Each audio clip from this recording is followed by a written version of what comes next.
Escola da Vida e a Mecânica dos Fluidos.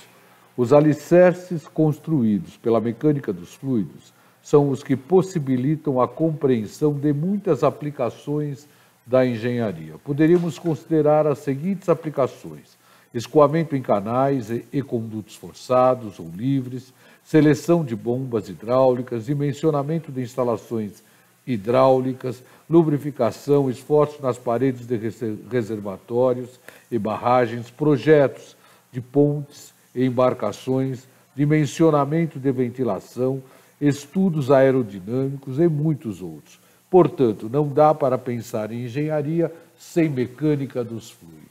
No nosso vídeo anterior, mergulhamos na visualização e coleta dos dados do nosso problema. Mas e agora? Antes de sair calculando, precisamos entender a essência. Nesse novo vídeo, vamos desvendar a solução literal, o caminho lógico e conceitual que nos guiará. É a peça-chave que faltava antes de colocarmos qualquer número no papel. Não perca, pois essa compreensão é fundamental para o próximo passo, a solução numérica.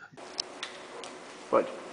Bom, aqui nós estamos com o esboço da proposta do exercício, onde nosso objetivo é a determinação da pressão na seção 1. Né? Esse desenho foi feito pela aluna Juliana, quero agradecer a sua colaboração, tá certo? A Juliana elaborou esse desenho no semestre passado, ou seja, no primeiro semestre de 2011. Né? Aqui nós temos o manômetro em forma de U, com mercúrio, o desnível H1, que foi lido. Aqui o mercúrio com desnível H2, que também foi lido. Aqui a pressão manométrica, que também foi lida. O desnível do centro do manômetro ao centro da tubulação H, que também foi lido. Aqui o ΔH, que foi cronometrado para determinação da vazão. Então vamos iniciar esse exercício a partir da pressão manométrica e determinando a pressão na seção 3. Né? Se nós recordarmos o teorema de Stevens, eu vou poder escrever que a pressão em 3 será a pressão manométrica mais o gama da água vezes o H.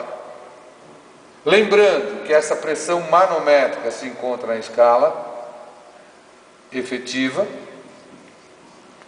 Portanto, estaremos determinando a pressão na seção 3 também na escala efetiva. Lido, determinado, conhecido. Né? Um exemplo desse valor que geralmente é usado em mecânica dos fluidos 1 seria o 10.000 Newton por metro cúbico. Isso daqui é um valor simbólico, já que o peso específico é uma função da temperatura.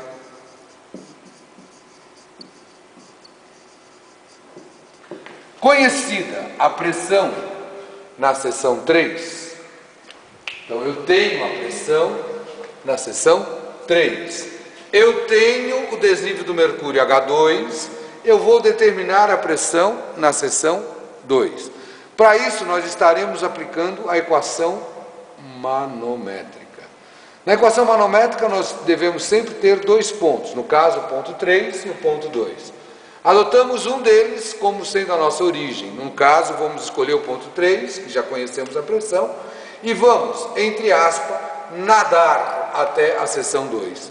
Para isso, eu vou observar que todo esse trecho, olha, daqui até aqui, eu estaria saindo de 3, eu estaria numa descendente, então a pressão estaria aumentando. Porém, do outro lado, eu tenho com o mesmo fluido, a mesma cota ascendente, então seria negativo. Então, esse trecho acabam se anulando. O mesmo ocorre abaixo do H3, essa parte final, porque aqui, olha, eu somaria e aqui eu subtrairia o mesmo valor. Então, um cancela com o outro. Na horizontal, eu automaticamente posso pular de um ponto para o outro, porque a pressão permanece constante. Então, a minha equação manométrica vai ficar pressão em 3, mais gama do mercúrio vezes H2, menos gama da água vezes H2, e com isso eu chego na seção 2. Vou igualar isso à pressão na seção 2. Vamos escrever essa equação manométrica. Então, olha, equação manométrica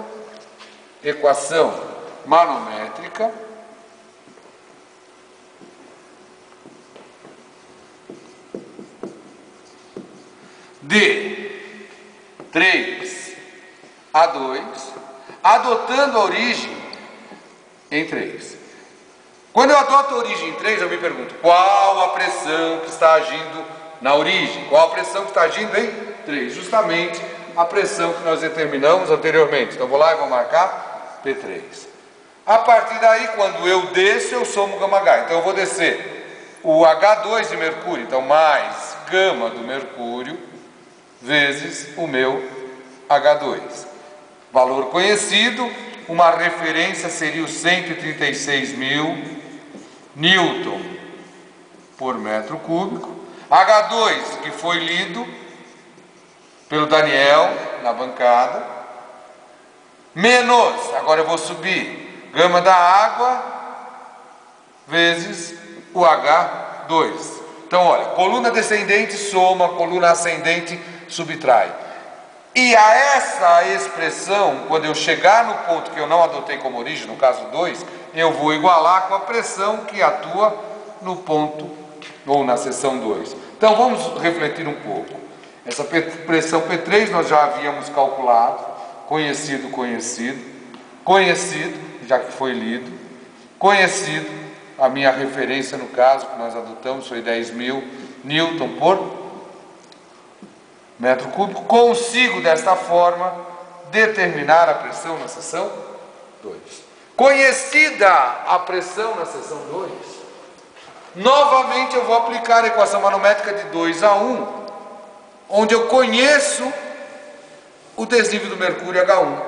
A partir daí eu tenho, saindo de 2 é a minha origem, P2, essa parcela que eu desço, aqui eu subo, cancela, essa parcela que eu desço, aqui eu subo, cancela, então só sobra esse desnível. Então vamos nós, P2 mais gama do mercúrio vezes H1 menos gama da água vezes H1 igualo com a pressão em 1. Vamos demonstrar isso aqui, ó. Então eu tenho P2, que é o valor que calculamos anteriormente, mais o gama do mercúrio vezes H1 menos o gama da água vezes H1 igual a pressão em 1. Então veja, isso aqui nós já conhecíamos, já havíamos calculado, conhecíamos, lemos. Com isso eu consigo determinar a pressão na seção 1. E é esta pressão que eu estarei comparando com o equipamento, com a pressão mínima que eu tenho que ter para a instalação do meu equipamento. Aí vou dar o parecer se é viável ou não.